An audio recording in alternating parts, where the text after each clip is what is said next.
If a contractor climbs on your roof to fix a leaking skylight, and the first thing they reach for is a tube of silicone caulking, you should be very nervous. Because a skylight is not supposed to be waterproofed by a bead of caulk. A skylight is a mechanical flashing system, and if that system is wrong, old, reused, missing, or installed backwards, no amount of smeared silicone is going to solve the real problem.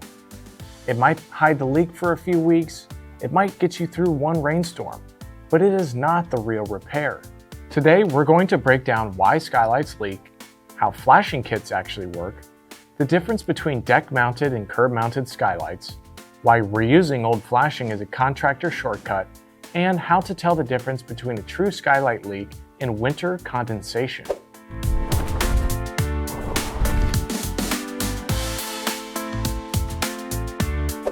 Hey, I'm Max here with the Roof Lab, powered by Van Martin Roofing.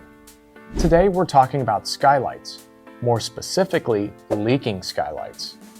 This is one of the most misdiagnosed roof problems because homeowners usually see water on the inside and assume the glass is leaking. Sometimes it is, but a lot of skylight leaks are not glass problems, they are flashing problems. A skylight is a hole cut into your roof. That means water has to be managed around it, over it, beside it, and away from it. A skylight is not just a window sitting on your roof. A wall window deals with vertical rain. A skylight deals with roof runoff. That means water from the entire roof plane above it can actually run directly towards that opening. So the skylight needs to integrate with the shingles, underlayment, ice and water protection, and flashing system. And if any of those details are wrong, water can get behind the shingles and into your home. And that's why caulking is such a weak answer. It's a surface patch. Flashing is a water control system, and they're not the same thing. So there are two common skylight styles homeowners should understand. Deck-mounted skylights sit directly on the roof deck. They have a lower profile and are designed to integrate closely with the roofing system. And then there's curb-mounted skylights. They sit on the top of a raised curb, almost like a small framed box built above the roof. Both can work great when installed correctly, and both can leak when flashed incorrectly. The key is that the flashing kit has to match the skylight type, roof pitch, and roofing material. You cannot just freestyle this one with metal scraps and sealant. The skylight manufacturer designed specific flashing components for a reason. A proper skylight flashing kit usually includes several parts. At the bottom, you have sill flashing. This manages water as it exits the bottom of the skylight and returns to the roof surface. On the sides, you have step flashing. These are individual metal pieces woven with each course of shingles so water is directed down and around the skylight. And finally at the top, you have head flashing or saddle flashing. This is critical because it handles the water coming down the roof plane above the skylight. The top flashing has to divert water around the skylight. The side flashing has to move water down safely, and the bottom flashing has to discharge the water back onto the roof. And that is the system. If the system is installed correctly, water never relies on caulking as the primary defense. If the system is installed incorrectly, caulking becomes a band-aid over a mechanical failure. Now, let's talk about the shortcut. A roof gets replaced, the skylight is already there. The roofer wants to keep the price low or move fast, so instead of replacing the skylight flashing kit, they just reuse the old one.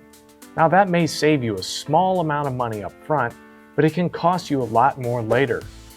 Old flashing may be bent, punctured, corroded, sealed with old tar, or shaped to the previous roof installation. Once it gets disturbed during tear-off, it may never seat correctly again. And if your new roof is installed around old compromised flashing, you now have a new roof with an old weak point built right into it. That is not craftsmanship. That is gambling with someone else's drywall. A real roofing estimate should clearly explain what is happening with the skylights. Are they being replaced? Are new flashing kits included? Are the skylights old enough that replacing the roof but keeping the skylight is a bad long-term decision? Now, here's the twist. Not every skylight leak is actually a roof leak. In winter, skylights can create a condensation problem. And here are the physics. Warm indoor air holds moisture. When that warm, humid air rises and hits the cold skylight glass, the moisture can condense on the interior surface. That water then runs down the glass, drips onto the drywall shaft, and looks exactly like a leak. And that's why a diagnosis matters. If the water shows up during rain, especially wind-driven rain, it may be a flashing leak. If it shows up during cold weather when there has not been rain, it may be condensation. And if it appears after snow and ice, it may involve ice damming, condensation, or flashing issues. You do not fix condensation by smearing silicone on the roof. You fix it by controlling indoor humidity, improving ventilation, checking insulation around the skylight shaft, and making sure the skylight itself is performing correctly. Wrong diagnosis, wrong repair. So what should homeowners do? First, do not accept "we'll just put caulking on it" as the main repair strategy. Second, identify whether the issue is glass condensation, flashing, roof installation, or age. Third, if the roof is being replaced, ask whether a new manufacturer-approved flashing kit is included. And fourth, ask whether the skylight itself is near the end of its service life, because replacing a roof around an old skylight and old flashing can be a very expensive way to save a few dollars today. So here are some questions that you should be asking.